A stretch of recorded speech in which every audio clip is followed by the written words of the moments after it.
শান্তি। তো আজকের লেসনে আমরা জানতে পারবো ভারতের উত্থান ও পতন, 84 জন্মের অদ্ভুত জীবন কাহিনী। মনুষ্য আত্মা কীভাবে 84 জন্ম নিল। এর আগে আমরা জানতে পারলাম যে মনুষ্য আত্মা 84 বার জন্ম নেয়, 84 লাখ নয়, এবং মনুষ্য আত্মা মনুষ্যের যোনিতে জন্মগ্রহণ করে। তো আজকের লেসনে আমরা জানতে পারবো যে কোন যুগে কতবার করে জন্ম নিয়েছে। কারণ সৃষ্টিচক্রেতে আমরা জানতে পেরেছি যে আমাদের ভারতবর্ষে অর্থাৎ এই যে সৃষ্টিচক্রের আয়ু হচ্ছে 5000 বৎসর। তার মধ্যে 4টা যুগ আসে: সত্য, ত্রেতা, দাপর ও কলি। প্রত্যেকটা যুগের আয়ু 1250 বছর করে, অর্থাৎ 1250 বছর সত্যযুগ, 1250 বছর ত্রেতা যুগ। এই যে এই দুটা যুগকেই বলা হয় ভারতের উত্থান, যেখানে সুখ, শান্তি, সমৃদ্ধি, আনন্দ, খুশি সব কিছু ছিল, যেটাকে ভারতকে বলা হতো যে সোনার ভারত। সব কিছুতে ধন, সমৃদ্ধি, প্রকৃতিও ছিল শতপ্রধান। কিন্তু দাপর যুগে যখন মনুষ্য আত্মা নিজেকে ভুলে যায় আর নিজেকে সাধারণ মানুষ মনে করে, তখনই ভারতের পতন শুরু হয় আর মানুষের ভিতরে প্রবেশ হয়ে যায় 5 বিকার: কাম, ক্রোধ, লোভ, মোহ, অহংকার। এই হলো ভারতের উত্থান ও পতনের কাহিনী। তো আমরা দেখি যে শতযুগে এক একটা আত্মার জন্ম হয় 8 বার করে। অর্থাৎ শতযুগে এক রাজ্যের রাজকুমার শ্রীকৃষ্ণ আর এক রাজ্যের রাজকুমারী রাধে, এদের যখন স্বয়ম্বর হয় তখন নাম হয় লক্ষ্মী ও নারায়ণ। 8 বার জন্ম হয়। আর এখানে 150 বছর আয়ু আর 16,108 জনসংখ্যা। জ্ঞান শক্তিতে ভরপুর। এখানকার দেবী দেবতা নিজেদেরকে বলে, আর এরা ছিল 16 কলা সম্পূর্ণ নির্বিকারী, মর্যাদা পুরুষোত্তম ও ডবল তাজধারী। গোল্ডেন এজ অর্থাৎ শতযুগ যখন 1250 বছর পার হয়ে যায়, তো চলে আসে ত্রেতা যুগ।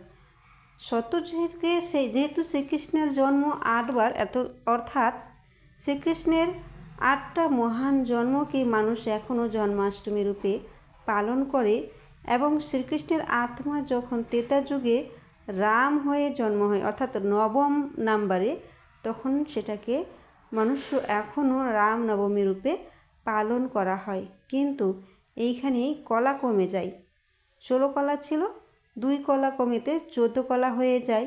আয়ু কমে যায় 150 বছর আয়ু শতযুগে, ত্রেতা যুগে আয়ু হয়ে যায় 125। আর এখানে জনসংখ্যা হয়ে যায় 33 কোটি, আর জন্ম হয়ে যায় 12 বার। তো এই যে সত্যযুগে 8 বার আর ত্রেতা যুগে 12 বার হয়ে গেল 20 বারে। তো আরও পরমধাম থেকে তো আত্মাগুলো আসতেই থাকে না, এখানকার আত্মা যারা রয়েছে তারা তো পার্ট প্লে করতেই থাকে। এই দুটা যুগকেই বলা হয় স্বর্গ। কারণ যত দেবী দেবতাদের জন্ম হয়েছে উপরে তো না, এইখানে শ্রীকৃষ্ণের জন্ম, শ্রীরামের জন্ম, তাদের জন্মভূমিতে মানুষ এখনও ঘুরতে যায় তীর্থস্থান রূপে। তাই ভারতে জন্ম হয়েছে বলে ভারতকে স্বর্গভূমি বলা হয়। যত ধর্ম আত্মাই হোক আর দেবাত্মাই হোক, তাদের কিন্তু ভারতেই জন্ম হয়েছে। এই সময় ভারত ছিল অখণ্ড, এই জন্যই বলা হয় অখণ্ড প্রাচীন ভারতবর্ষ, যেখানে ছিল সুখ, শান্তি আর সমৃদ্ধি। তারপরে দাপর যুগ চলে আসে, এবং দাপর যুগে দেবী দেবতারা চলে আসে বাম মার্গে। দাপর যুগে এক একটা আত্মার জন্ম হয় 21 বার। আর এই সময় হচ্ছে গিয়ে তাদের যে কলা 8 হয়ে যায়। শতযুগে কত ছিল? শতযুগে ছিল 16, এখানে হয়ে গেল 8 কলা।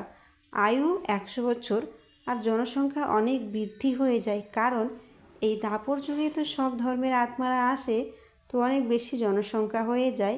অর্থাৎ যারা দেবী দেবতা ছিল তারা নিজের দৈবী গুণকে ভুলে যাওয়ার কারণে নিজেকে হিন্দু বলা শুরু করলো। অর্থাৎ হিন্দু কোনো ধর্ম না, আসল ধর্মই হলো সনাতন ধর্ম, যেটাকে বলা হয় আদি সনাতন দেবী দেবতা ধর্ম, যেটা আদি থেকে এসেছে, অর্থাৎ শুরু থেকেই যেই ধর্ম।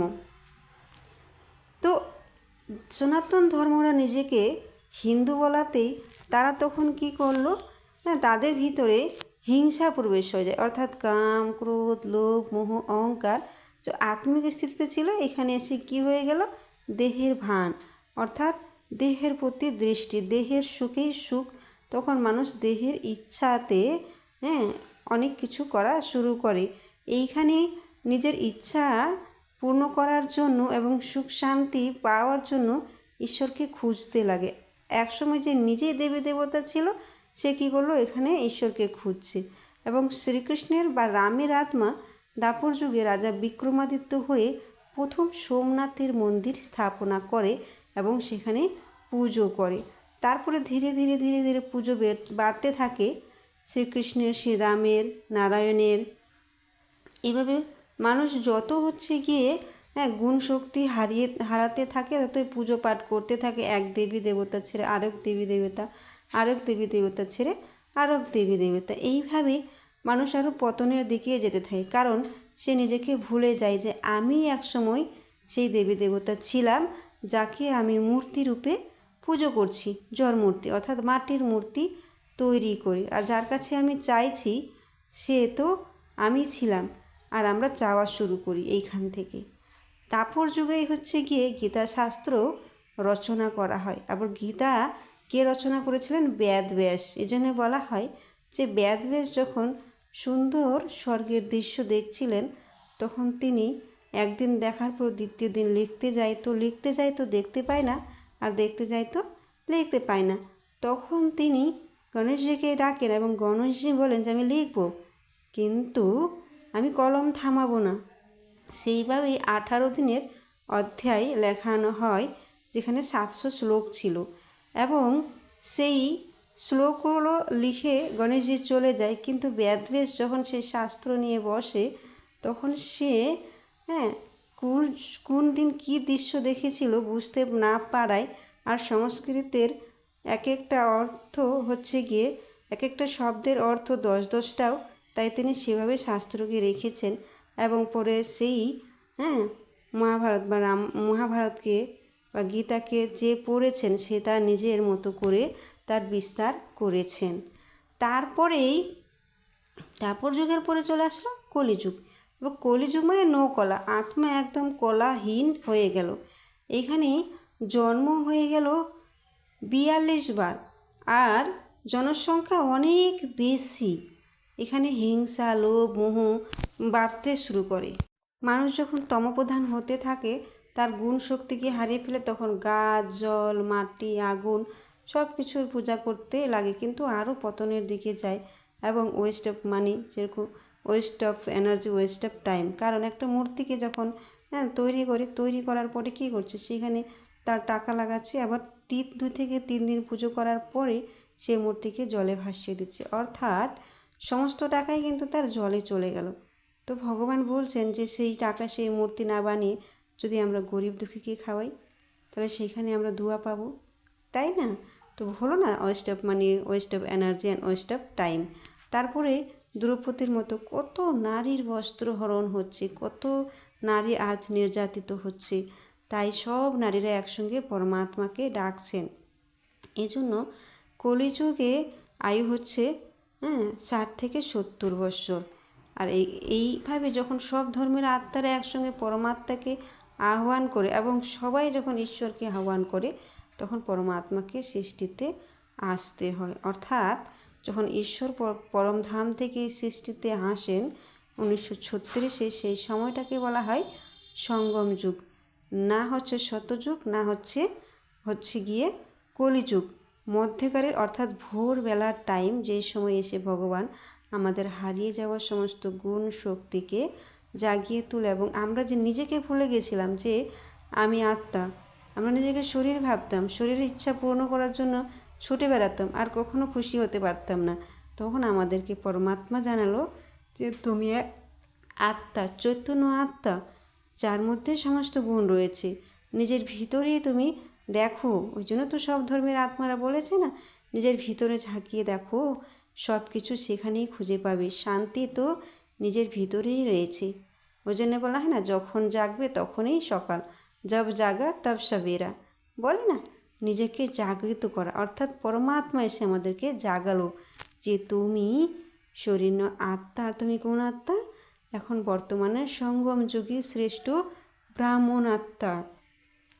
তোমাকে আবার সুখ শান্তি আনন্দতে ভরপুর হয়ে যে গুণ হারিয়ে ফেলেছ, সেই গুণ কলা শক্তিকে নিজের মধ্যে ভরপুর করে নিজেকে পূজ্য লায়ক, অর্থাৎ সেই মন্দিরের মতো তৈরি করা। শরীর যদি একটা মন্দির হয়, তো আত্মা কি হলো? আত্মা মূর্তি হলো কি না? তাহলে সেই মূর্তিকে জাগিয়ে তার মধ্যে আমাদের আসল গুণ, সাত গুণ শক্তিতে ভরপুর করে আমরা আমাদের ঘরে আবার ফিরে যেতে পারবো। তো এইখানে আত্মার এক নতুন জন্ম হয়। এটাকে বলা হয় অলৌকিক জন্ম, অর্থাৎ পরমাত্মা ব্রহ্মার মুখ দিয়ে যে জ্ঞান আগুন বের হলো, সেই জ্ঞান আগুন দিয়ে আমাদের এক একটা আত্মার জন্ম হলো। তাই আমরা হলাম কি? ব্রাহ্মণ আত্মা। সেই ব্রাহ্মণ না, এই আমরা হচ্ছে সেই ব্রাহ্মণ। মুখ বংশাবলী ব্রাহ্মণ, আগুনের দ্বারাই জন্ম হয় যার, জ্ঞান আগুন দিয়ে। আর এই ব্রাহ্মণই হচ্ছে শতযুগে গিয়ে কি হবে? দেবী ও দেবতা। এজন্য তো বলা হয় ব্রাহ্মণ সো দেবী দেবতা, অর্থাৎ ব্রাহ্মণ না হলে দেবী দেবতা হওয়া যাবে না। নিজের ভিতরে শক্তি গুণ ভরতে হবে। ও তো এইখানে আমাদের একটা নতুন জন্ম, যেটা ঈশ্বরের জ্ঞানের আধারই হয়। তাহলে হয়ে গেল 84 জন্ম। সত্যযুগে 8, বার, ত্রেতা যুগে 12, হয়ে গেল 20, আর এদিকে দাপর যুগে 21। কত হলো? 20 আর 21, 41 আর 42, 43, আর এক জন্ম হলো অলৌকিক জন্ম, যেটাকে দ্বিজ বলা হয়। একই শরীরে আত্মার দুবার জন্ম, একবার মা বাবাতে জন্ম দিয়েছে গর্ভের আধারে, আর একবার জন্ম হলো আমাদের অলৌকিক আধারে জ্ঞানের মাধ্যমে। পরমাত্মা আমাদের জ্ঞানের দ্বারা জাগৃত করালো যে আমি আত্মা, পরমপিতা পরমাত্মার সন্তান। আমি সেই আত্মা। কোন আত্মা?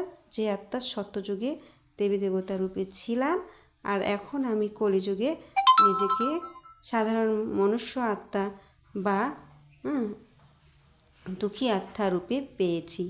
ওম শান্তি।